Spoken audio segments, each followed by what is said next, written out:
Magandang araw po, welcome po sa aking channel, Love9 TV. Patalasasan po, meron po ba kayong mga properties na napapabayaan or non-performing assets? Plan nyo yung ibenta, pero wala kayong oras sa pagbibenta nito. Kung ito'y pagkakatiwala nyo po sa amin, tawag lang po kayo sa aking numero, usap po tayo, gawan ko po ng video for free. Yes, libre po, wala po kayong babayaran. Tutulungan po namin kayong mabenta ang inyong property. Kami na po bahala sa marketing, sa boosting or paid ads, even sa tripping. Hindi na po kayo mapapagod sa pag-entertain ng mga buyers. Kami na po bahala sa lahat. Tawag lang po kayo. Nandito po tayo ngayon sa Nasugbu, Batangas kung saan meron po tayong bagong video presentation, isang residential property. Ito po'y corner lot at may lot area na 426 square meters. Sa dokumento naman po nito, ito'y titulado at buhay po ang may-ari. Kaya wala po kayong maging problema sa documentation o sa transfer ng title. Napakatahimik po ng lugar, sariwang hangin, at sa klima naman po, panayad lang. Hindi naman siya ganun kainit at hindi naman ganun kalamig. Ito po ay nasa loob ng isang subdivision. Ito ay unguarded subdivision, to be specific. At tungkol naman po sa structure nitong bahay, maayos na maayos pa po siya. Meron pong mga kailangang ipa-repair gaya ng ceiling na due to kalumaan. Yan po yung mga papagawa nyo dito. So, binabanggit ko na po yan habang tayo'y hindi pa pumapasok para at least may idea na kayo. Ito po yung mga magiging kapitbahay nyo. Napakatahimik po. Then ito pong daan ay hindi pa siya konkreto. Binabanggit ko na po para at least you can manage your expectation once na nag-set tayo tripping. Especially yung mga kababayan natin na sa ibang bansa. Kung anong mga possible na gagawin nila kung sakaling maibigan tong property. So yan po, stainless po itong gate. Then pagpasok po natin, dito na yung garahe o covered carport. Naka-tile flooring. Then sa dulo po niyan yung kusina. Mamaya po ikutan natin yan. Dito po sa ito naman po yung 1 meter setback. Paikot na yan ng buong property. Yan po ulit yung garahe. At dito naman po ay meron pong mga pocket garden na kung saan meron po itong mga ornamental plants. Meron pong customized glass window at yan naman po yung balkonahe o terrace. Sa taas po nitong garahe ay meron pong kwarto. Yan po yung pocket garden at yung main door matatanaw natin.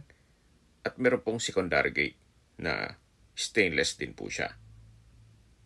So, hindi po tinimid ni owner, especially dito sa railing at stainless. Yan po yung main door.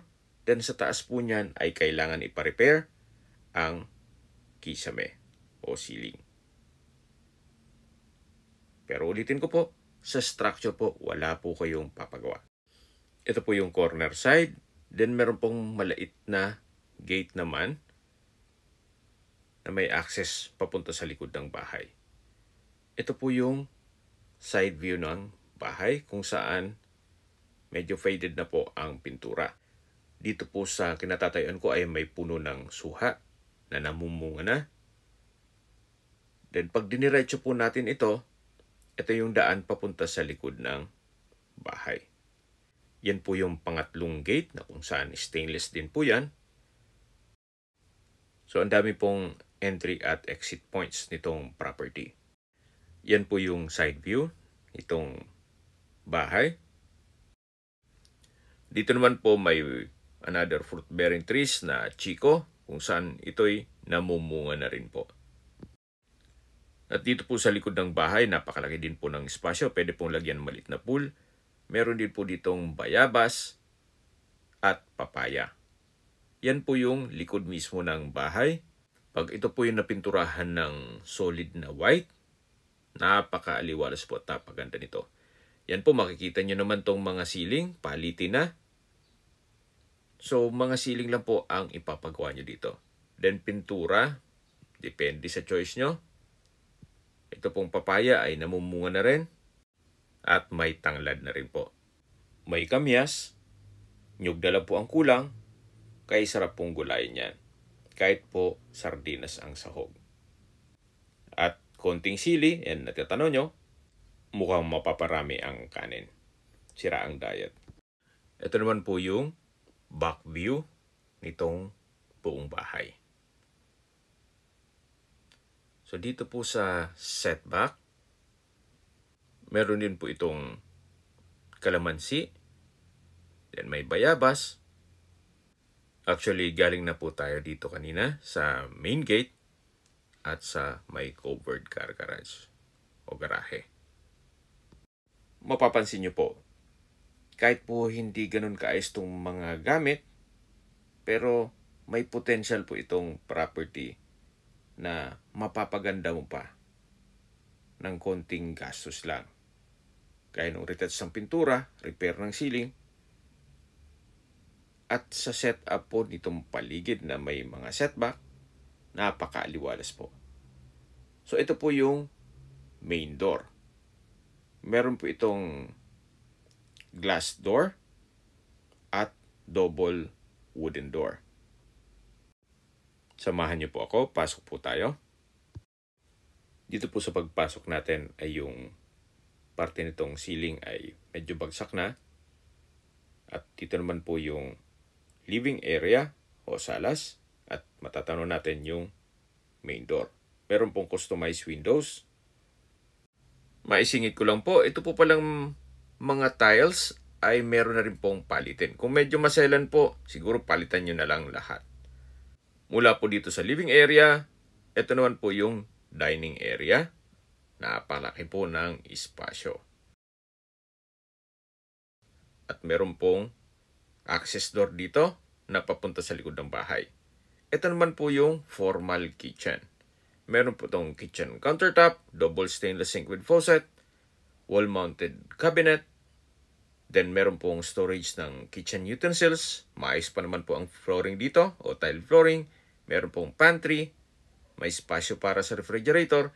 At sa dulo po ay yung access door papunta naman sa gilid ng bahay na malapit po yan sa may gate o puno ng chiko na naipakita ko sa inyo kanina. Ito po ulit yung formal kitchen. Ito pong mga kitchen cabinet sa baba ay kailangan ng palitan ang mga hinges. Ito pong countertop at itong gas range, maayos naman po. So mula po dito, matatanaw naman natin yung hagdan at dito naman yung pantry. Dito po sa side na to ay maayos pa naman ang tile flooring. Then meron pong glass door at dito naman po yung dining area at meron pong mga customized na glass windows. Dito na po tayo galing kanina. Yan po yung papaya, yung tanglad, yung kamyas, may puno ng saging, meron ding malunggay, at nandun po yung chiko. Balik na po tayo dito sa loob. Ito pong spot na to ay pwedeng gawing family area. Then sa dulo po ay meron pong powder room. Meron po itong bathroom countertop, vanity mirror, water closet, at may bathroom window. Palitin na rin po ang ceiling dito. So mula po dito sa powder room, meron pong understair storage na malaki din ang espasyo nito. At matatanaw natin naman dito yung dining area at yung formal kitchen. Open concept lang po siya, kaya maaliwalas. Ito po yung access door na papunta naman sa garahe o covered carport. Na matatanaw naman natin yung main gate. At dyan na po tayo galing kanina. Balik na po tayo dito sa loob. So, akit na po tayo para check natin yung ibang parte nitong bahay. Ito pong hagdan ay naka-wooden staircase at wooden handrail at railing. Samahan niyo po ako. Akyat po tayo. So, pag akyat po natin, meron pong glass window na nag-serve sa natural sunlight. At dito naman po yung hallway. Check po natin itong first bedroom, kung saan ito yung naka-solid wood door. Malaki naman po ang espasyo nito. Meron po itong dalawang glass window. Sa ceiling, maayos pa. Sa pintura, kailangan i-retouch. Linidetalyo ko na po sa inyo para at least may idea na kayo kung anong mga gagawin nyo once na mag-set tayo ng tripping at maibigan nyo. At least ready na kayo kung anong mga kailangan gawin dito sa property. So ito po yung family area. At dito naman po yung common toilet and bath. Naka-solid wood door. Meron pong bathroom countertop. Water closet. Then sa dulo po meron pong bathroom window. May shower. At ito pong ceiling ay maayos pa. Labas po tayo para check natin yung kabilang kwarto. Dito naman po yung kabilang kwarto.